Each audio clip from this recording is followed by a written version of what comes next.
A dealer's choice, Robert Montgomery Bell. Bootgate or Cole Beasley trying to Son CeeDee Lamb. CeeDee Lamb. Let's go Bootgate, just because I think we should at least reset that a little bit for folks who missed it or didn't see the update. And this was over the weekend. The news broke or Twitter broke that Dak Prescott was walking around in a boot on the docks of Mexico.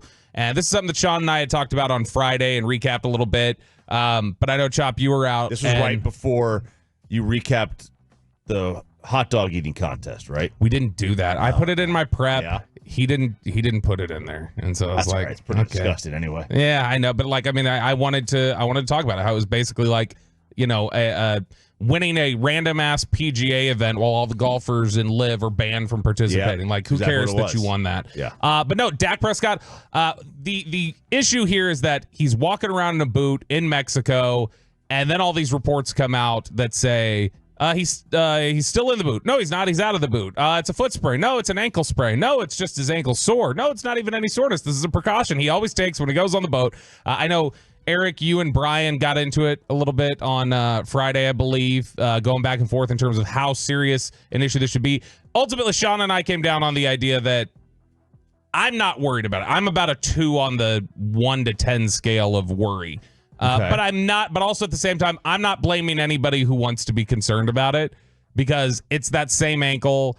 There have been times in the past where injuries have turned out to be worse than we were told they were initially. Like, they told us they didn't care at all about the lat muscle or whatever it was that Dak had hurt while he was in training camp a couple years ago. Yeah. And then we watch Hard Knocks come out in the middle of the year or whatever it was, and we see, oh no, they were much more concerned with that than they had talked about publicly. Yes. And so I totally get that. So to me, I'm not going to tell anybody they shouldn't be worried about it. I'm saying I'm not. But if you want to be and you don't believe it, totally fine. I'm just saying universally, everything I'm hearing, everything other people are hearing, the details are a little foggy and we're not getting consistency on those parts. But the consistent message everyone's getting from everybody they talk to is he's fine. And so to me, that's kind of where I come down on it. Yeah, and generally I'm not overly concerned about it either, but I'm not just going to take it at face value that everything's completely okay. And right. I mean, when you're walking around in a boot weeks before training camp, it's just weird. Yes, it is. I will say this. When Dak do that normally? I just boot it up and rock and roll. The way I see it, better call Chop here. He didn't have a chance to go to the chiropractor. His right hip was a little bit high, and he needed the boot to level out his feet.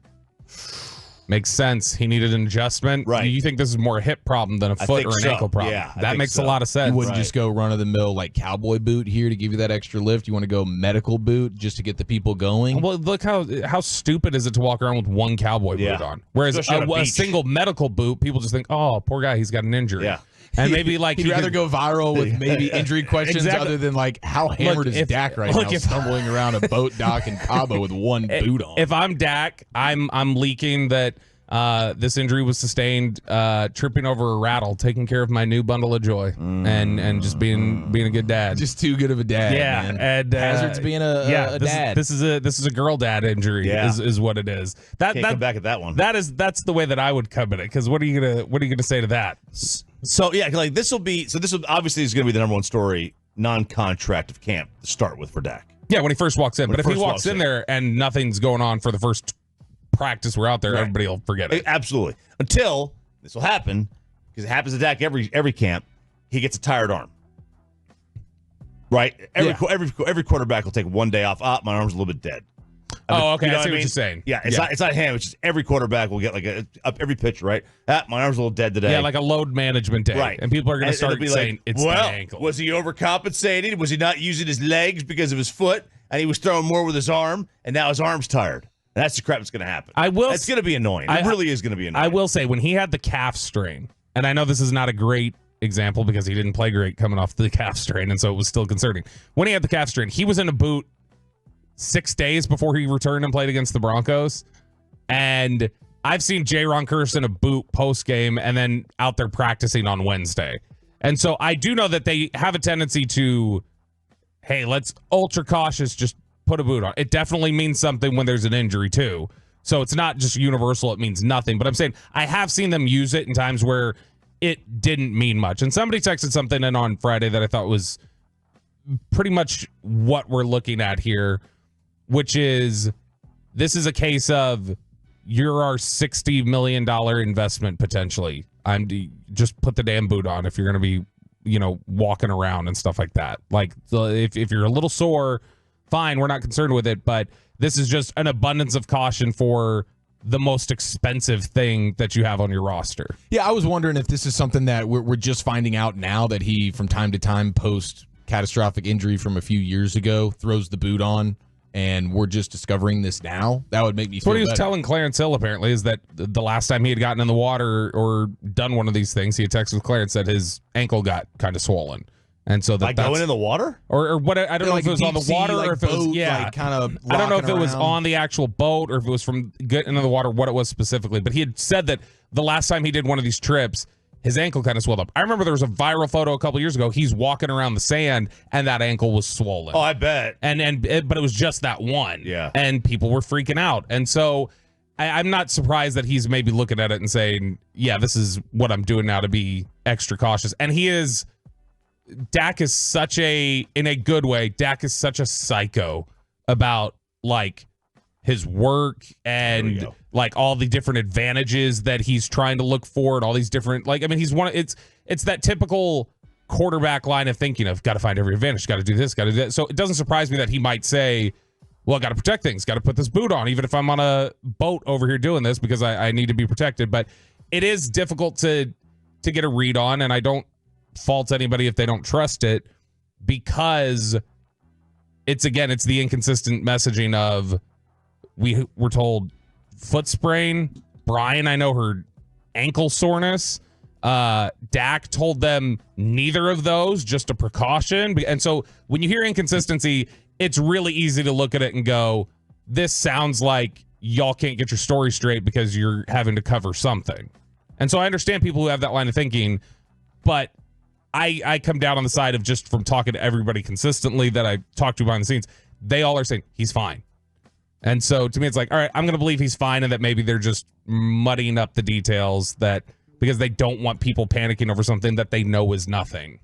And maybe if it is a little bit of something, then we just get a little bit more Trey Lance in training camp, a couple more repetitions. Boy, for the youngster who can use it. I mean, you're going there, huh? There you go. Boy, you're just trying to twist that knife into. If Trey Lance is out there throwing, I'll tell you what, CeeDee Lamb's not going to be putting up Cole Beasley numbers. Oh, wow. What a segue. This is from Brandon Laurie on Twitter.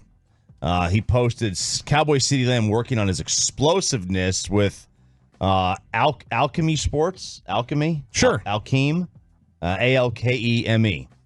And he posts a bunch of photos and videos of CD doing various, change of direction, or box jumps, all kinds of explosive workouts that Chiafalo used to do during his CrossFit days, which he doesn't do anymore because he realizes that CrossFit's not the way to go.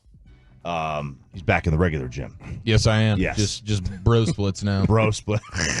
So Cole Beasley says on Twitter, it's arm day again. All right. Wow, look at this. It's the third day in a row. What am I going to do here? Cole Beasley tweets, man, just do some heavy squats and power cleans. And I love this. I love this mentality. I do love, man, just get in there, heavy back squats. Yeah. And get you a little power clean action, go home, have a peanut butter sandwich, and hang out. That's Parcells' workout right there. Parcells used to do, when Parcells came here back in 03 or 4, whatever, he completely revamped all the workouts. He was like, basic guys, just do power cleans here. We're doing power cleans. We're doing squats and cleans and deads. Big football guy, right? Yeah. None of that other stuff. Big guy. I don't want any of that one-legged stuff. I don't want to CDs do it. So Cole Beasley is like, man, just do some heavy squats and power cleans, ... And of course, I mean, he knew what was going to happen here, right? Oh yeah, not always. I don't know that he knows what's going to happen. CD or Cole. Because Cole, CD. I feel like... I'm sorry, Cole. Cole I knew what he was doing. don't feel like Cole always does. Like, I think Cole is generally... Cole's a little misunderstood. There are times where he says things that And his response here, which we'll get into what CD said here, is that, in fact, go ahead and get into what CD said, the response, and then I'll tell you about what Cole was saying behind. All right, so somebody posts, is Cole really trying to tell CD how to train? Lamb averages 1,200 yards a year and 599 yards short of Cole in 4 years versus 11. So, obviously, now Cole's got to clap back. Give me 180 targets off the couch and I eclipse 1,000. Stop looking at stats, check the tape. As far as getting open goes, I'm confident I did that with the best of them. And CD is just sitting here, minding his own business, getting pulled into this. Has not tweeted since January, I don't think. He comes back with, which means he hasn't been on the app, right? And then, so somebody sent him this, and he goes, I don't need 180 targets to touch a band. That's 1,000. Pull up tape. I'd match you route for route on getting open. Just chill at B's 11. He went full Soulja Boy, talking about Drake. Line for line, bar for bar, route for route. That's what he went with on there. So Cole came back around and said, he tweeted it. He replied to CD. He said, I never said you did. Just some perspective for the fans. He said, it was never shots at you, bro. Don't be sensitive. And he clarified, he said, this was more of a shot at all these, quote, trainers all over Instagram. I think Lamb is a baller. So Cole is saying, my initial thing was a criticism of the guy who's making you do more than is necessary. That's a shot at the trainer who's having you do bad work, not at CD. And then he said the follow-up was just about his own game and not a slight at CD's, but I have the ability to do that. I can get that. And so I see Cole's perspective, and I think Cole has been misunderstood a lot at different points. Some of it his own doing at times, because at times his messaging is not great, or he's just not as aware of the optics as he should be. So, like, Chop, when you say he knew what this was going to do, I don't know that he did, because there have been a lot of times where Cole doesn't seem to realize what it's like how it's going to blow up. I mean, he's kind of wants to, I know in retirement, he wanted to be live on a ranch guy and like get away from it all. I don't know how much he's aware of how things can touch off and blow up really quickly. Well, I see he never had, Cole Beasley never actually hit the 1,000-yard mark in his career. He got close. In Buffalo, he had just under 1,000. It was on 107 targets. So he is mathematically correct. 180 targets. He'll get over 1,000, yes. He would have gotten I mean, that's not very efficient. Guess what? So would I. 17 games. You throw the ball at me 180 times, I'll find my way to close. Oh, I believe it, man. You got soft hands. Yeah. No, it's like you just turn. You pull the Jason Witten. You run 5 yards, turn around, 180 targets. You're going to get close to 1,000. Not quite, but you're close. What else would you describe as pulling a Jason Witten? Pulling a rabbit out of your head.